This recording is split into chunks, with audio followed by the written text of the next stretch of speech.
عن سمرة بن جندب رضي الله عنه قال قال رسول الله صلى الله عليه وسلم أحب الكلام إلى الله تعالى أربعة: سبحان الله والحمد لله ولا إله إلا الله والله أكبر لا يضرك بأيهن بدأت. Samura bin Jundub radıyallahu anhu rivayet edir ki Allah Resulü sallallahu aleyhi ve sellem böyle buyurur: Allah'a en sevimli olan kelime dörttür.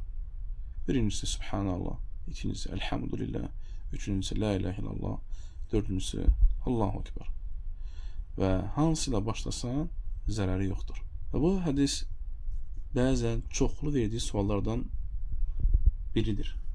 Ki mən zikr etdikdə, namazdan sonraki olan zikirdə Subhanallah deməkdənsə birinci Elhamdülillah dedim. Ya birinci çaşıb Allahu Ekber dedim. Ya birinci Subhanallah dedim, sonra Allahu Ekber dedim, sonra Elhamdülillah dedim. Ve bu hadis bizə öyrədir ki, bu suala cavab olaraq hansından başlasan heç birində problem yoxdur. Ona göre biz zikirlərdə birinci Elhamdülillah deyib 33 dəfə, sonra 33 dəfə Subhanallah deməklə heç bir problem yoxdur.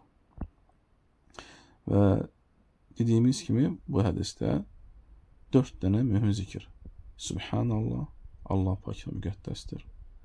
Velhamdülillah, hamd Allah'a layıktır, haklıdır. La ilahe illallah, Allah'tan başka hak məbud yoktur. Allahu Ekber, Allah böyükdür.